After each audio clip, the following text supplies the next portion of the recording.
Welcome to Alaska Weather, a production of Alaska Public Media and the National Weather Service, Alaska Region. Produced and broadcast daily from the studios of KAKM, Alaska Weather provides complete forecasts, public, marine, and aviation for all of Alaska. Alaska Weather is made possible by the following sponsors.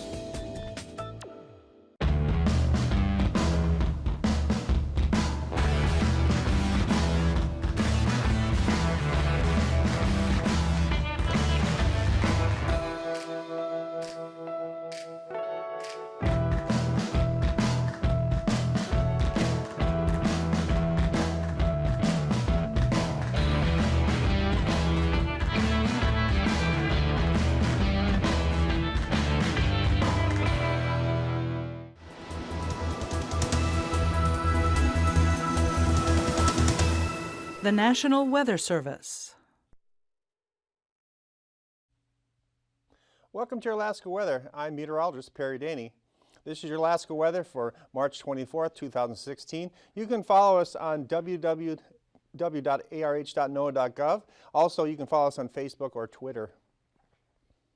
Starting off with tonight's hazards, we have over the lower Koyukuk and middle Yukon Valley, we have a winter snow advisory, and that's going to be from 7 p.m. This evening through midnight Friday night. And they're looking for 3 to 7 inches of snow along the Nuleto Hills. And then for the lower Yukon Valley, we also have a snow advisory, and that's going to be also the same time frame, 7 p.m. till midnight tonight, Friday night. And that's going to be for 3 to 7 inches of snow as well, and that's going to be mainly north of Anvik. Now starting off with the satellite picture, as I put it in the loop, we have a weak low pressure system just sitting southeast of the chain here, the eastern Aleutians, and that's just bringing some subtly warm air in here, some cloud cover. Farther over the southwest interior here along the coastline, over the YK Delta region, we have a low pressure system that's sitting there, and that's producing some light rain in the Southwest Territory, as well with an inverted trough or weak system that's moving up along the southwest coastline. So that's bringing some snow, light snow showers along the coastline. And then for the southeast, pretty much you can see clear skies. A beautiful day there in the southeast panhandle with high pressure dominating and beautiful conditions there. And that's starting to spread as you go farther north through the central interior along the Alaska Range up to the Fairbanks Range. Pretty much clear skies and beautiful conditions there for tonight. And put in the loop, there's another weak low pressure system just sitting south of AKwx here that's spinning. And again, they have a weak trough that's extended out along parallel to the chain through Shemya, and that's going to bring some scattered snow showers through Shemya with the cooler temperatures there. And you get a little warmer temperatures as you get near AKwx and Atka, so you'll have a mixture of rain and snow there.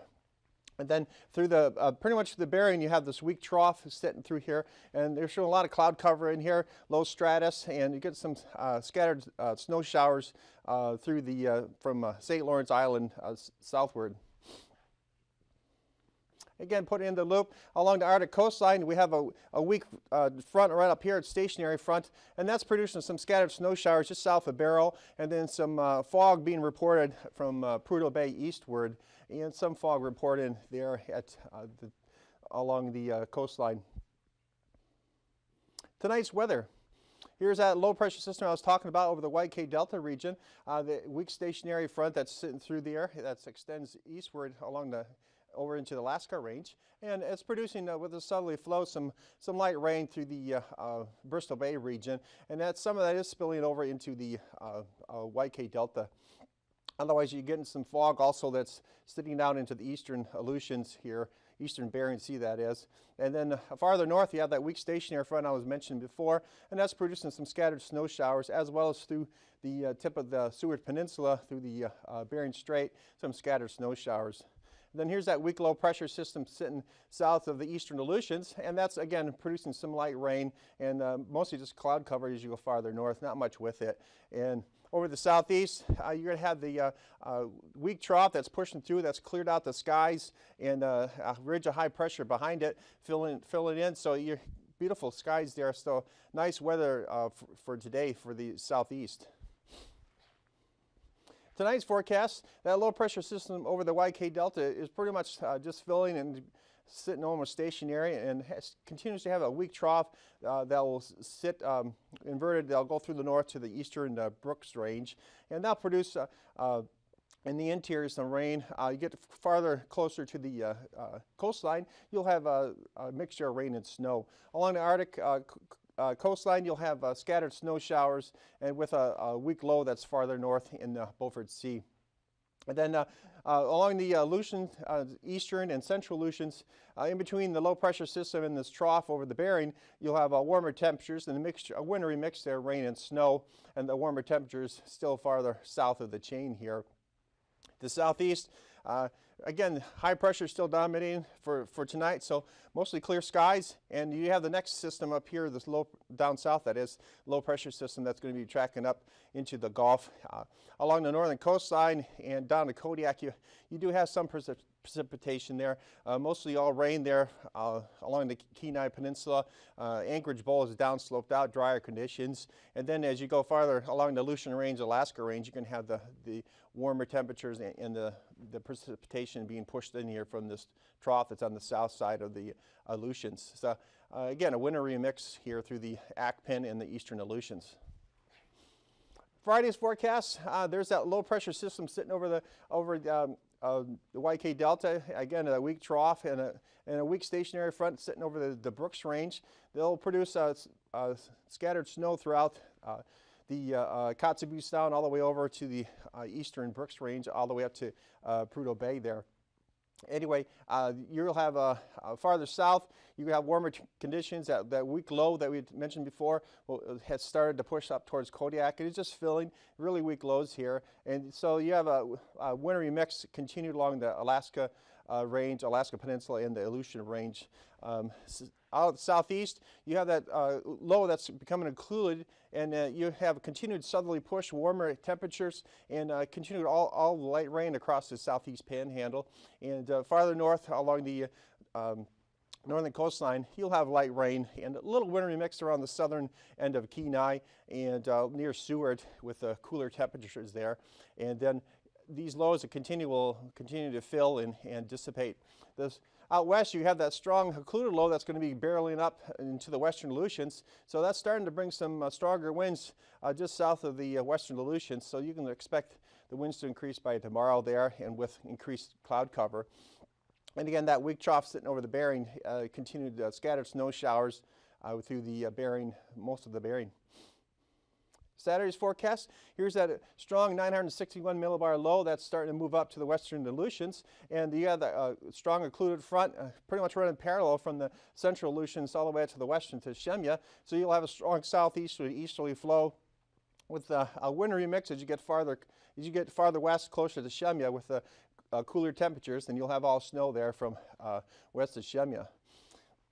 Over the Alaska Peninsula, you're going to have the ridge of high pressure over here, so clearing skies here. So a little break, as well as the southwest interior of the Bristol Bay going up the Alaska Range, and also up the Kenai. The southwest interior from the YK Delta extending up to just east of the Seward Peninsula, you have that cold front, so scattered snow showers, cooler temperatures, and then a warm front parked over the eastern Brooks Range up to the eastern Arctic coastline. So again, scattered snow there. For the southeast, you'll have this weak low that's starting to fill with a trough coming up behind it, and that'll continue to bring some light rain and onshore flow to the southeast panhandle. So look for cloudy conditions and light rain for Saturday. Temperatures as of 2 p.m.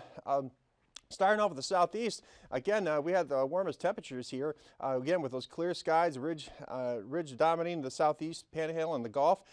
They had a high of 52 there at Juneau today. Yakutat came in at 51.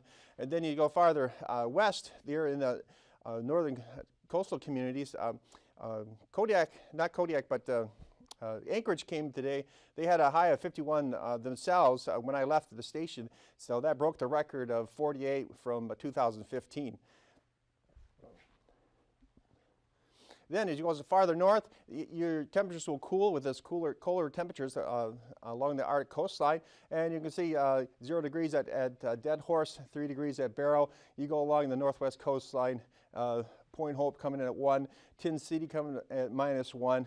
And as you continue to go along the southwest, you'll have warmer temperatures. And along the chain, again, with these low pressure systems sitting south of the chain here, you're going to continue to have that southerly flow and warm air getting pushed in. So 40 degrees at Cold Bay. And then coldest temperatures farther out west with Shemya with that colder air and that northerly flow. So they had 33 there today at 2 p.m. Tonight's low temperatures, starting on, again, is going to be along the northern Arctic coastline. Point Lake is going to have a -11. They're going to be the coldest for tonight. And then as you go along the southwest coastline, it's a little cooler, a little warmer, that is, excuse me. And then, again, pretty much it range in the upper 20s to mid-30s throughout the southwest interior and along the chain here. The coolest temperatures will be 31 down on the western chain there near Shemya. For the southeast panhandle, you're going to have pretty much in the mid-30s for the tonight's low, and it looks like Sitka's coming in at 38 degrees. Tomorrow's high temperatures, the southeast should have the highest temperatures, and they're going to be all in the upper 40s, 51 at the Haines. So that's going to be not surprised there with the warm flow coming in here and warm air advection and the high pressure there. Pretty much the southwest, so moving all the way up to the central interior, you're going to have temperatures all the way in the pretty much the mid-40s. So it's definitely spring-like weather here, and the coolest temperatures are going to be farther north along the Arctic range. With looks like -5 at Wainwright will be the coolest. Flying weather. You're going to have IFR and marginal VFR again with this low pressure system sitting over the YK Delta. It's a weak trough extending out into the Bering, so you're going to have that past the the Pribilofs here, and so that's where your lowest condition is going to be. And then as you go up farther north along the northwest coastline and Arctic coastline, you're going to have marginal VFR conditions with that weak stationary front up here. Then with that weak low that's over south of Kodiak, that's why you have some marginal VFR conditions here, as well as getting into the Alaska range with that southerly flow. Then you got a little small swath of marginal VFR just south of Hattaway there. Flying weather for this afternoon then will be, it's going to transition as that low moves farther north. The IFR worst conditions would be as it extend up along the Seward Peninsula there, as well as marginal VFR continue along the Arctic coastline, and then marginal VFR all along the chain, Kodiak region, and the eastern Kenai. There will be some lower conditions again with this strong occluded front that's going to be pushing up south of the western Aleutians, so that's why I drew that in there. Tomorrow's flying conditions, AKwx VFR conditions, Adigan VFR, Lake Clark and Merrill marginal VFR, rainy marginal VFR to VFR, windy VFR conditions, Isabel VFR conditions, Mentasca VFR, and then Tanita VFR, Portage marginal VFR, Chillicook and White VFR conditions, and tomorrow morning's freezing levels, again with that cooler air pushing down here, there's no surprises making down into the lower in the Bering there, as well as across the southwest territory. The highest freezing levels again are going to be with this high pressure ridge that's through the southeast Gulf extending down to the south of Hattaway region. So that's why you have surface freezing heights 2,000 all the way to 8,000 with these warmer temperatures being pushed in. Tomorrow's icing, no surprising, it's going to be along with this the weak low that's over the YK Delta with a weak stationary front moving up through the northwest coastline interior here and along the Arctic coastline between 2,000 and 9,000. A little higher, you get into the Bering and along the chain here in the Alaska Peninsula between 4 and 9. And then with that occluded system that's starting to push up south of the western Aleutians, between 4 and 9,000 there. In the southeast, and again, there's nothing there with the high pressure. So that's good conditions there. Tomorrow's jet stream, not surprising, you have strong northwesterly flow here. This same pattern has been pretty much the same for the last couple weeks. It transitions to more southerly here. You get over just south of the Gulf in the North Pacific, and then it becomes more westerly there just south of Hattagwai. You got, again, this high pressure ridge is dominating through the southeast panhandle all the way up into the Yukon Valley. So on the warm side of the high pressure here, you have a southeasterly jet, 70 knots going through the central interior here. Farther north from the Arctic, you have a northwest jet dipping down into the Yukon Territory. Tomorrow's flying 9,000 foot, again with the low pressure here, that's pretty weak. Southerly flow out ahead of the low with 15 to 25 knots, transition to southwesterly 20 knots. High pressure way over the Kamchatka Peninsula, so that's pretty weak, 10 knots. Then northerly flow through the central Bering, 25 to 10 knots, and diminishes to become more northwesterly. The southeast Gulf and Panhandle, you're going to have more stronger southerly winds here, 40 knots, and then they transition to west to southwest to westerly, and they'll weaken with this high pressure. And you can see, and it ranges from 15 to 20 miles per hour.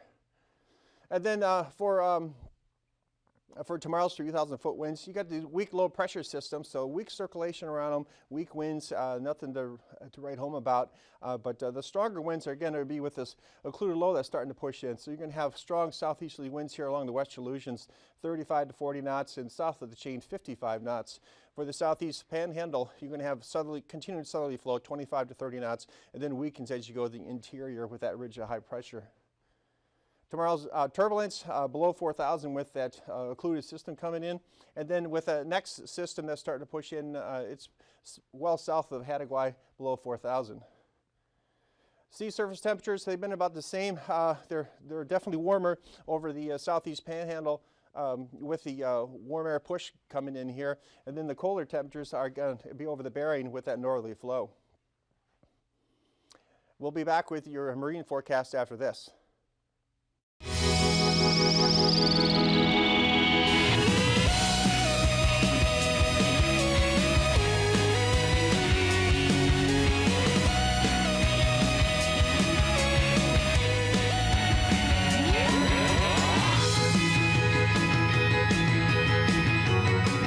The truth about the North Star. Welcome to Stargazers. I'm James Albury, director of the Kika Silva Pla Planetarium in Gainesville, Florida. And I'm Dean Regas, astronomer from the Cincinnati Observatory, and we're here to help you find your way around the sky. If someone asked you right now to name the brightest star we can see in the sky, what would you say? The sun. True dat, but what about the brightest star you can see in the nighttime sky? If you're thinking of Sirius out there, folks, congratulations, you are right. But if you said the North Star, you're not so right. But don't feel bad if you said the North Star, because most people believe that the North Star is the brightest star, when in fact there are about 50 other stars visible to the naked eye which are brighter. So why do so many people think the North Star is the brightest star? Well, one reason might be that so many people have heard so much about the North Star that they assume it must be the brightest, when in fact it is really the most important star, at least as far as sailing the seas, flying a plane, or traveling from place to place. Let's show you. Okay, we've got our skies set up so that we're facing due north any night this week around 9:30 p.m., where you should easily be able to find the Big Dipper. Those 4 stars that make its cup and the 3 stars that make its handle are so distinct in the spring sky. And if you want to find the North Star for yourself, all you have to do is use the 2 stars at the end of the cup, which are appropriately called the pointer stars. All the Boy Scouts and Girl Scouts in the audience know this trick already, but when you shoot an arrow through them and continue that line down and to the left, the pointer stars will always point you to the North Star. Now, once you've found it, you'll notice the North Star is about the same brightness as the pointer stars. So, since the North Star doesn't stand out, why is it so important? Well, I'll give you a clue. The North Star is also called Polaris because it is the closest bright star to the North Celestial Pole. Well, so what? Well, this simply means that if we could stand at the North Pole, the North Star, Polaris, would be directly overhead, which further means that it is directly above the Earth's axis. Now, if you think of the Earth's axis as a huge nail that we could insert at the South Pole and have it go all the way through the Earth and come out the North Pole and extend out into space, that nail, the Earth's axis, would point to the North Star. So what? So this also means that as the Earth turns on its axis, all the stars in the heavens would seem to move, except one, the star directly above the Earth's axis, Polaris, the North Star. That's why the North Star is so important. You see, Polaris is the only star which remains stationary in the heavens, while all the other stars slowly circle around it. It is always due north, so before the invention of the compass, this star was extremely important to navigators and explorers to determine direction. In fact, if you're lost at night and don't know which direction you're headed, simply find the Big Dipper, then use the pointer stars to find the North Star. And for as long as you live, the North Star will always be due north. And if it's not, you're either on a different planet like Mars, whose North Star is Deneb, the tail of Cygnus the Swan, Or you could be on Earth, but in a different century. You see, Polaris won't always be our North Star. The Earth's axis slowly wobbles in a motion we call precession. This slow wobble takes about 26,000 years to complete, moving 1 degree every 72 years. So 3,000 years ago, Polaris wasn't considered the pole star. And in 14,000 years, the bright star Vega in Lyra the Harp will be our pole star. I guess in 14,000 years, Polaris will have to change its name. But until then, keep looking up.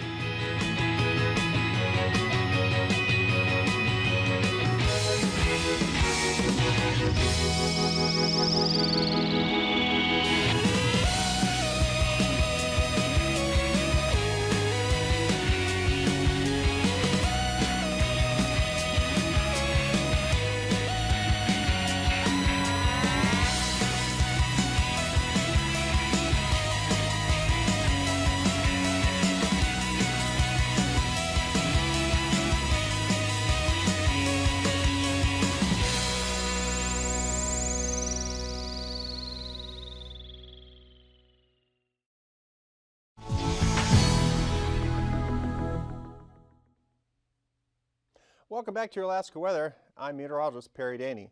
Starting off with the sea ice forecast, it's pretty much has stayed the same. Continued total sea ice coverage all the way through the Chukchi down into the northern Barents Sea and extending past the St. Matthew Island all the way down south of Nunavik Island. You do see some light ice forming in the Bristol Bay region, so that's going to stay the same. Friday Marine's forecast for the southeast, again with that southerly flow, with that next system that's pushing up into the Gulf here. No surprising southerly flow. You're going to have small craft winds on the outside waters. The inside waters a little stronger in the lower section here, southeast section, and then diminishes as you go farther north in the Haines and Skagway area. Southeast Marine for Saturday, continued small craft southerly flow in the outside waters and small craft in the inside waters. As you go farther north, they start diminishing southerly at 15. Then the marine forecast for South Central for Friday. For Whittier area, Prince William Sound, southeast winds, southerly flow, again with these low pressure systems south down here. You're going to have, that's why you're having southeast winds here along the eastern Kenai and as well along the Kodiak region. You're going to have variable winds on the northern Cook Inlet and then southeasterly flow as you go farther south into the Barren Islands and northeast coming down the Shelikof. Saturday, variable winds over the Prince William Sound, and then you're going to have westerly winds, predominantly all 20 knots, and then southwest coming up the northern and the southern Cook Inlet there, 15, 20 knots, and again, 20 knots southwest coming through Kodiak region and Shelikof. For the Alaska Peninsula for Friday, you're going to have westerly winds, pretty much less than small craft winds here. Westerly on the Bering side, south westerly here in the Bristol Bay region, and then northwest here near the Chirikov Islands. Saturday, marine forecast for Alaska Peninsula, southerly winds southeast, small craft. A little stronger on the Bering side. You're going to have easterly gale force winds there from Perryville south down to Cape Sereshef. And then for Aleutians for Friday, you're going to have strong southerly winds here, gale force winds just south of Atka and Adak, and then becomes all easterly with this next system that's parked over here south of the western Aleutians. So you're going to have easterly flow, gale force winds 45 knots. Then for Saturday, continued southeasterly winds, gale force winds easterly on the Bering side. And then as you get closer to Shemya, there'll be northwest 50 knots, again with that low pressure system that's south of the chain there. Then for the Friday's marine forecast for the west coast, northerly winds coming right out of the Bering Strait there, and then becoming northwest through near Nunavik Island, and then become more southwesterly at 15 there near in the Bristol Bay region in the Kuskokwim Bay area, as well as near the Pribilofs. And then the west coast for Saturday, predominantly all northerly flow over the YK Delta and Bristol Bay region, northeast flow, small craft winds there, as well as down to this St. Paul Island. And then the Friday Marines forecast for the Arctic, you're going to have easterly flow from Barrow east in 10 to 15 knots, and then all northerly from the Point Lade south all the way to Tin City, again 10 knots, and small crafts you get closer to the Bering Strait. And then for Saturday, northwest here, all up from Barrow and Wainwright region, and then more northerly as you get east of Barrow, and then also northerly as you go down through the Bering Strait. Tonight's forecast, again, you have that weak low pressure system sitting over just north of Bethel with an inverted trough extending up into the eastern Brooks Range, producing light rain and wintry mix as you get along the coastline and near Selawik Valley also, and some freezing rain issues between St. Lawrence and the coastline. Then you got another weak low pressure system south of the chain that's going to bring continued warmer air in here, and a wintry mix along the Alaska Peninsula and the eastern Aleutians. The southeast Panhandle, high pressure dominating, and some light rain make it into the northern Cook Inlet as well as northern coastline. That's your marine forecast for tonight and your forecast also. Have a good evening. These forecasts are to be used for planning purposes only. Call 1-800-WX-BRIEF for a formal pre-flight briefing. Always file a flight plan before you go flying. The U.S. Coast Guard Auxiliary urges you to leave a float plan with a friend or the harbor master before you go boating. Alaska Weather is made possible by the following sponsors.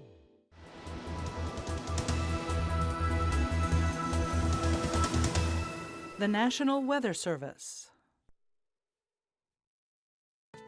Support comes from the University of Alaska College Savings Plan, helping you and your child save for college every step of the way, from diapers to diploma. More information at uacollegesavings.com.